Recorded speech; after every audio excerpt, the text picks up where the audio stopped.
Hey everyone, welcome back to exemplar CH. Friends, आज हम लोग बात करने वाले हैं द विक्टोरियन एज का। लेकिन एक चीज़ आपको और बताना है कि द विक्टोरियन एज से कोई भी टीजीटी का सिलेबस का राइटर नहीं है। लेकिन विक्टोरियन एज से बहुत सारे क्वेश्चंस पूछे जाते हैं। जैसे थॉमस हार्डी से क्वेश्चन पिछली बार आया हुआ था। तो इंपॉर्टेंट कुछ राइटर्स हैं विक्टोरियन पोएट के, जैसे चार्ल्स डिकेंस हैं, टेनिसन हैं, मैथ्यू आर्नोल्ड हैं, थॉमस हार्डी हैं।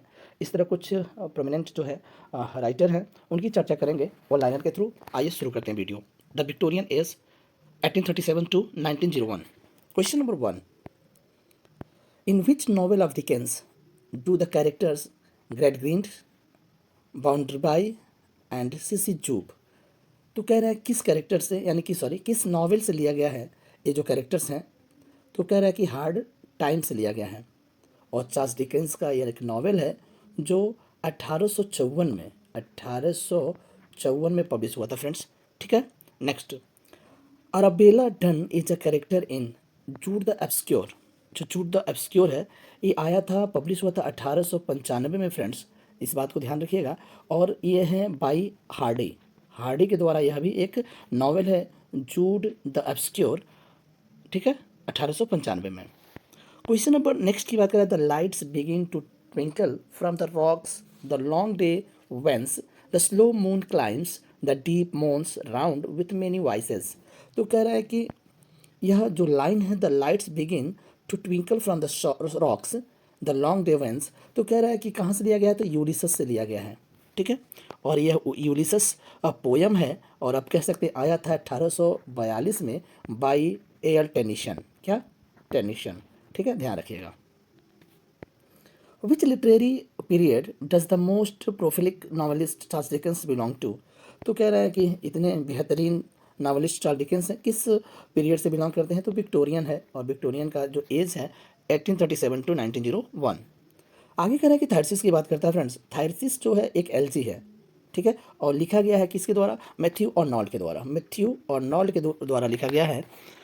और ये किसकी याद में पूछ रहा है, किसको शो किया गया है इसमें, तो आर्थर क्लफ को इसमें शो किया गया है। और यह मरे थे 1800, ठीक है, सॉरी, ये 1861 में आया हुआ था ये थायरसिस। ठीक है, और ये मरे थे, सॉरी, 1861 में डेथ हुआ था, इनका डेथ हुआ था 1861 में 42 साल की उम्र में। ठीक है, 42 साल के उम्र में। ठीक है, उसके बाद कह रहा है कि यह लिखा गया था थायरसिस 1865 में फ्रेंड्स लिखा गया है। मरे थे 61 में, 65 में लिखा गया था, और 1866 में पब्लिश हुआ था थायरसिस बाय मैथ्यू आर्नोल्ड। कोई दिक्कत? ठीक है, आगे बढ़ते हैं। What is the course of the life of mortal men on the earth? Nothing, and then they die, perish, and no one asks.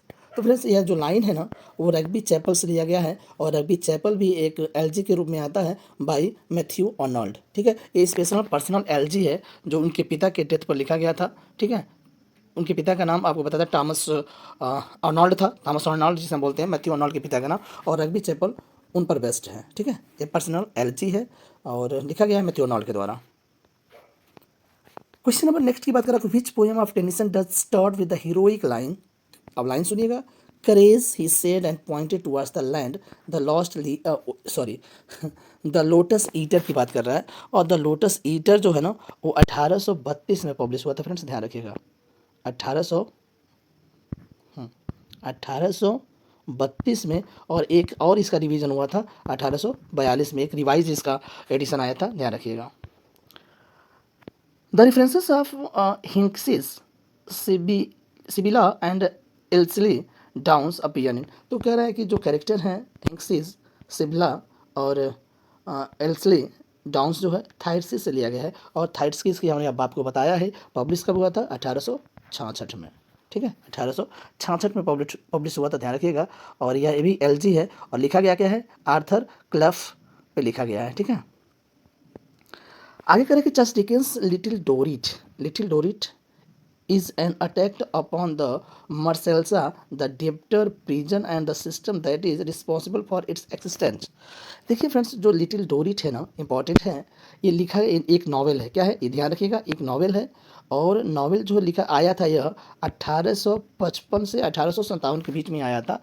और ये evil of, you can say, evil समझ रहे हैं ना, बुराई, यानी ईविल ऑफ प्रिजन को दर्शाता है, शो करता है। प्रिजन मतलब जेल, यानी जेल की बुराइयों को क्या करता है, एक्सपोज करता है। क्या, लिटिल डोरिट, ठीक है, एक नॉवेल है बाय चार्ल्स डिकेंस। कह रहा है कि thunder crashes from rock to rock, the cataracts reply, lightnings dazzle our eyes, roaring torrents have breaths, the above mention lines are taken from. तो देखिए जो लाइन बता रहा है ना, वो रग्बी चैपल से लिया गया है और एक पर्सनल एलजी है, मैंने पहले ही आपको बता दिया है, ठीक है, इस बात को ध्यान में रखिएगा। और यह उनके पिता के जो डेथ पर लगभग रिटेन आफ्टर 25 ईयर, कह रहा है कि 25 ईयर लिखा गया था उनके मरने के बाद, 25 साल बाद लिखा गया था उनके पिता के मरने के बाद, ठीक है। मरे थे 1842 में, 1842 में उनके पिता थॉमस अर्नोल्ड जो है उनका डेथ हुआ था, रग्बी चैपल लिखा गया था। आगे बढ़े। She is more sinned against than sinning, देखिए कितना इंपॉर्टेंट लाइन है, ये हार्डी का लाइन है।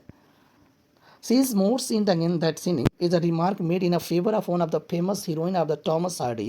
Which of the following novels she belongs to? तो कह रहा है कि कौन सा नावल से है, तो ये कह रहा है फेमस हीरोइंस की बात कर रहा है, तो it is of the D'Urbervilles का जो नावल है उससे यह लिया गया है, जिसमें जो टेस और एलेक, ठीक है, एलेक जो है टेस को यूज़ कर देता है, तो उसी की कहानी है और वहीं से लिया गया है टॉमस हार्डी का। इस बात को आपको ध्यान में रखना होगा।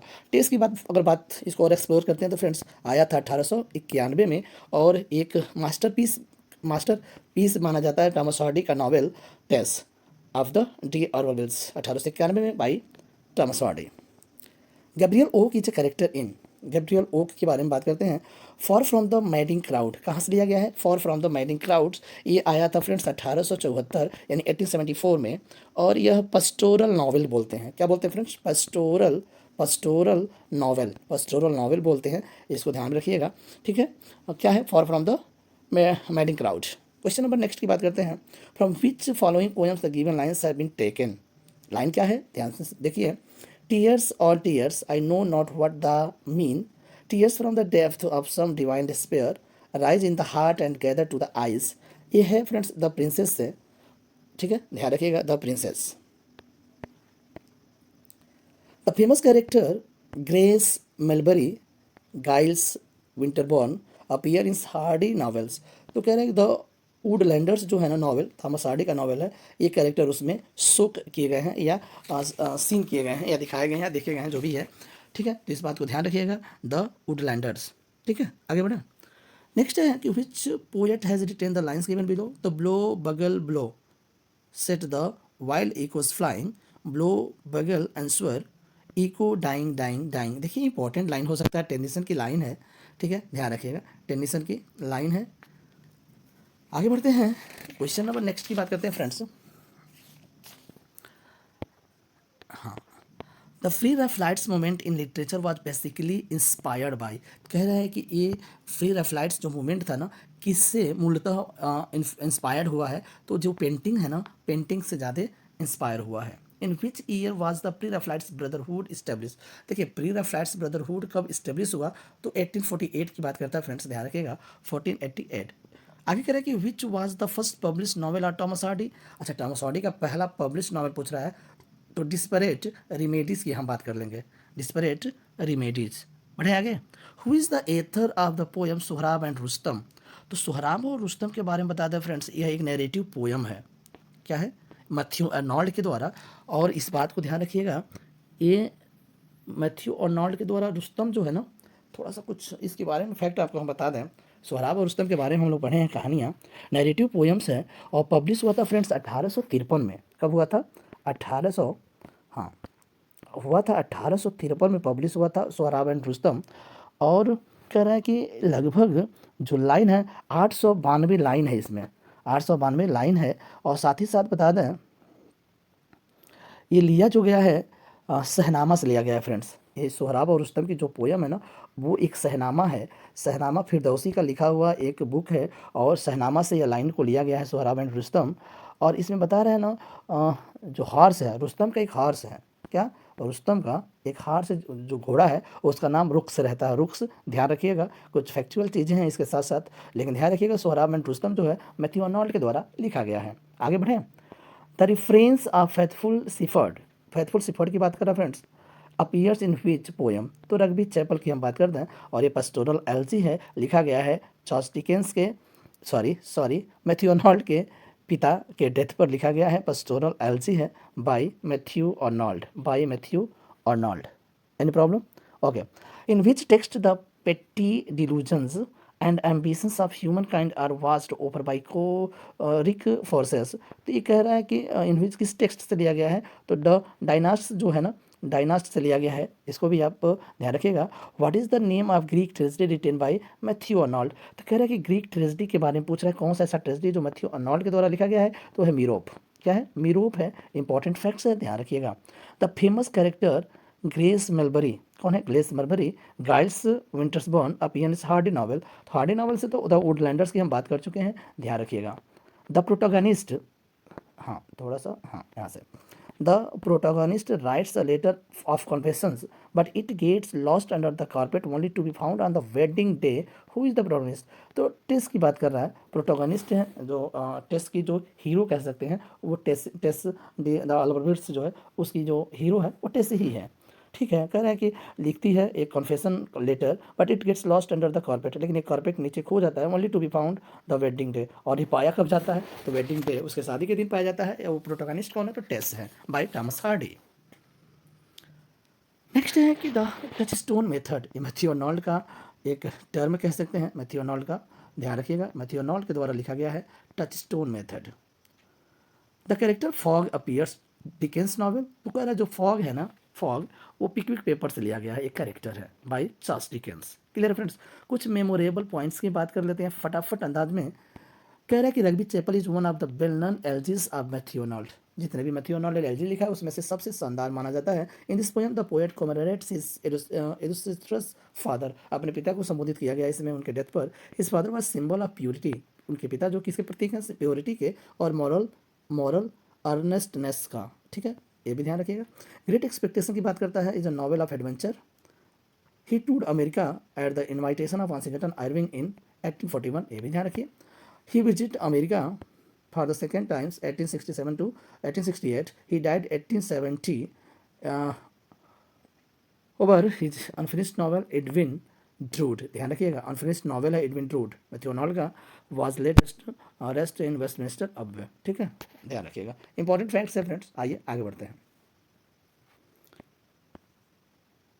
विच poem of Tennyson does start with the heroic line courage she said pointed towards the land, तो ये लोटस ईटर की है, ये रिपीटेड क्वेश्चन है फ्रेंड्स, सॉरी फॉर दिस।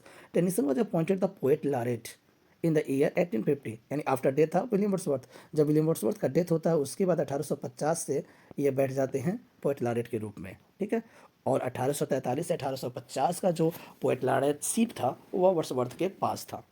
और बताइएगा 1813 से लेकर के 1843 के बीच में कौन था। ठीक है, विच character of Dickens keeps on hoping that something will turn up, ये भी इंपॉर्टेंट फ्रेज है, समथिंग विल टर्न अप।